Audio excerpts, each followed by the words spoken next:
आप देख रहे हैं हरियाणा न्यूज 24, जहां हर खबर मिले सच के साथ। नमस्कार, स्वागत आपका हरियाणा न्यूज 24 पे। मैं हूं मुन्ना लंबा, मेरे सहयोगी प्रिंस लंबा के साथ हम मौजूद हैं आज जंतर मंतर पे दिल्ली में।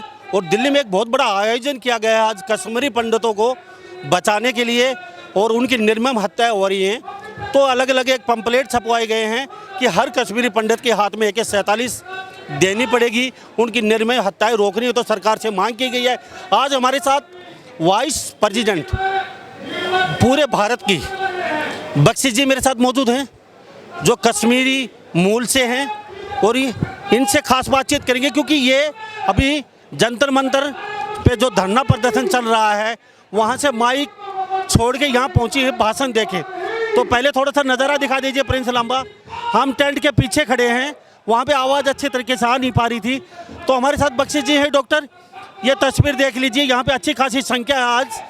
तो बख्शी जी, ये क्या डॉक्टर क्या बताया आपने? मैं डॉक्टर मनोरमा बख्शी हूँ। मैं ऑल इंडिया कश्मीरी समाज को बिलोंग करती हूँ, वाइस प्रेसिडेंट हूँ वहाँ से।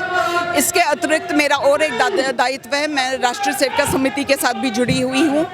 मैं संवेदनी ट्रस्ट की को कन्वीनर हूँ। तो मैं इन मुद्दों पे इसलिए काम करना चाहती हूँ क्योंकि जब हम 1990 से पलायन हुए थे, कश्मीर से हमें बाहर निकाला गया था, हमारा घर गृहस्थी सब कुछ लेके मैं कॉलेज में पढ़ती थी, मुझे बाकी की मतलब जो एजुकेशन था। उस समय कितनी आपकी उम्र रही होगी? अराउंड 17 ईयर्स में थी, 17-18 ईयर्स। तो उस समय समझदार थी आपको सब पता था? 17 साल की उम्र सब नहीं, समझ तो सब कुछ जाता है क्योंकि एक मिनिस्कुलर पॉपुलेशन थी। पॉपुलेशन का यहाँ पे बहुत इम्पोर्टेंट ये है, कश्मीरी पंडित जो था, कश्मीरी पंडित हमेशा पढ़ने में उसमें बिजी रहा। तो हमारे घर वालों ने हमें कभी चाकू, खंजर, AK-47 वो हाथ में नहीं थमाया, हमारे हाथों में थमाया गया था हमारी संस्कृति, हमारा प्यार, देशभक्ति के प्रति, फ्लैग के प्रति प्यार कि ये झंडा है, इसको हमेशा नमन करना। गवर्नमेंट कोई भी आए पर जो भारतीय झंडा उसको हमेशा नमन करना। और साथ साथ ये भी हमें घर वालों ने सिखाया था कि पढ़ाई करनी है, और तो हमें कुछ आता नहीं था। बट जब हम यहाँ आ गए सब कुछ घर छोड़ के, तो तब हमें रियलाइज़ हुआ कि घर गृहस्थी सब कुछ छोड़ के हमने खुद को एस्टेब्लिश किया। But at the same time Kashmiri Pandit क्योंकि एबॉरिजिन्स हैं, एक ऐसी मतलब जाति है जो जिनका पॉपुलेशन बहुत कम हो गया over a period of time, वो भी एक हमारे अगेंस्ट ही हो गया क्योंकि वहाँ पे आप मान लो मुस्लिम्स हैं 99%, 99.98%, जबकि आप गिने चुने लोग हो, आप मान लो चावल के इस अंदर एक कण के बराबर, उससे भी कम। तो ऑब्वियसली आज का मुद्दा हम ये जानना चाहेंगे, आपने घर बार छोड़ा, अपना भाग के आना पड़ा, तो यहाँ पे सरकार ने आने के बाद आपके लिए क्या कर पाई सरकार? आज भी आपकी स्थिति अच्छी नहीं है, आज भी आपकी स्थिति बदतर है, टेंटों में रहने को मजबूर है कश्मीरी पंडित। तो आप इतनी बड़ी कश्मीरी पंडितों की एक वो क्या वाइस प्रेसिडेंट है पूरे ऑल ऑफ इंडिया की, तो आपका दायित्व तो बनता है। तो आपने कहाँ क्या कुछ? हम 32 सालों से अलग अलग सरकारों के साथ, जैसे अगर हम कांग्रेस की बात करें तो तब हमने उनके साथ मुद्दे शेयर किए थे। उन्होंने कुछ अजीब सा PM पैकेज बनाया था, बोला था कुछ चंद हजार लोगों के लिए, क्योंकि सब कुछ घर गृहस्थी छोड़ी थी। 2012 में मनमोहन सिंह ने एक PM पैकेज बनाया था जिसके तहत कोई अच्छा पैकेज नहीं था। राइट टू फंडामेंटल राइट्स, हमारे जो राइट टू आर्टिकल 21 कहता है कि एक डिग्निफाइड लाइफ थी, वो भी नहीं थी। पर कुछ चंद हजार लोग हमारे गए क्योंकि घर गृहस्थी रोजी रोटी भी चलनी चाहिए। आज वही मतलब आए दिन हम देखते हैं उनकी हत्या हो रही है, हमारे लोग मरते हैं। मैम AK-47 हमारे हाथ में होनी चाहिए हर कश्मीरी पंडित की, तो ये क्यों, मतलब क्या कुछ अटपटा नहीं लग रहा है? ये कुछ चंद लोगों का ये सोचना है। आज तक तो कश्मीरी पंडित ने चाकू भी नहीं उठाया है, बट अब उनको फील होता है कुछ लोगों को। मैं नहीं कहूँगी कि हमारी पूरी राय है या मेरी संस्था की ऐसी राय है कि AK-47 दे दो, बट कुछ लोग, चंद लोग जो हमारे बीच हैं, जो वहाँ पे रहते हैं, जिनको हर दिन फेस करना पड़ता है, उन चंद लोगों ने कहा और हमारे पास क्या उपाय है, अगर आप हमें वहाँ भेज रहे हो निहत्था, तो कैसे बंद हो? आपके नजरिया शॉर्ट कर सकते? मेरे ख्याल से एक पॉपुलेशन, एक इकोसिस्टम चेंज करना पड़ेगा। कैसे कैसे कैसे? सबसे पहले जैसे जितनी भी ये हत्याएं हुई है, ऐसा तो नहीं है कि लोकल गवर्नमेंट या लोकल पुलिस को नहीं पता है या लोकल लोगों को नहीं पता। अब ये जो बच्चा था विजय कुमार, 21 साल का बच्चा राजस्थान से गया था, किसने बताया था कि बैंक में वो इस टाइम पे होगा?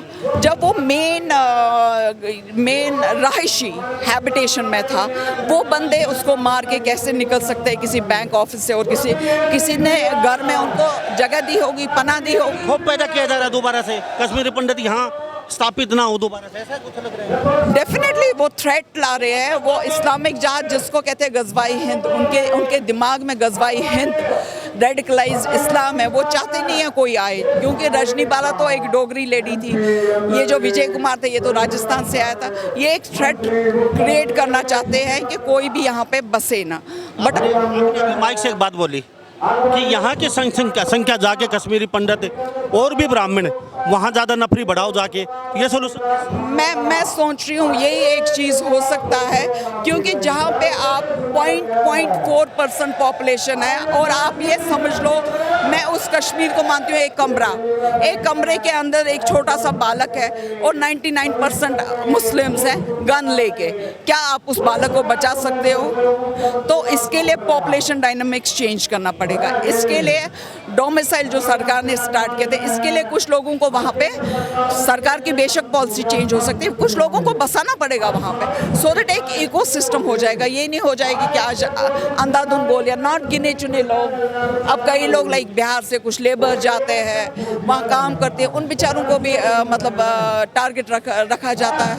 एक तो उनसे काम लेते हैं और बाद में उन्हीं को टारगेट करते हैं दहशत फैलाने के लिए। तो ये कुछ मुद्दे हैं जो सरकार को देखना, सबसे पहले वीड आउट करना है मिलिटेंसी, हर एक चीज़ का उपाय है।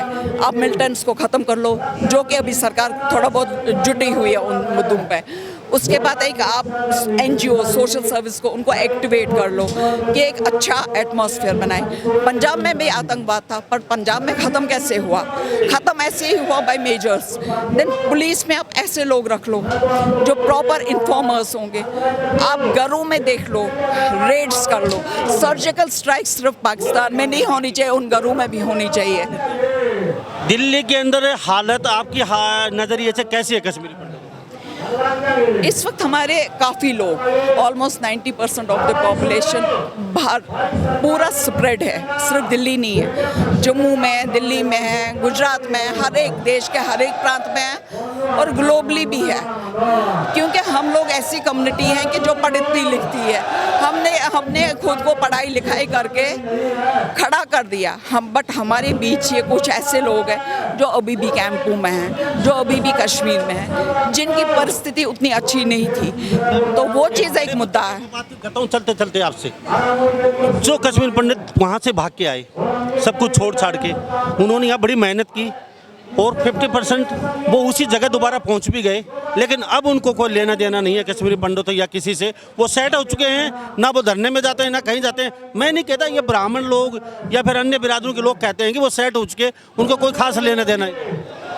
क्योंकि उनको अगर किसी भी पेड़ को आप इकोसिस्टम से अलग कर रहे हो, कश्मीरी पंडित एक बनियान के ट्री की तरह है, एक बरगद की पेड़ की तरह है। उसने खुद को पढ़ाई तो की, फिर ऊपर से रूट करके वहाँ पे सेटल हो गया।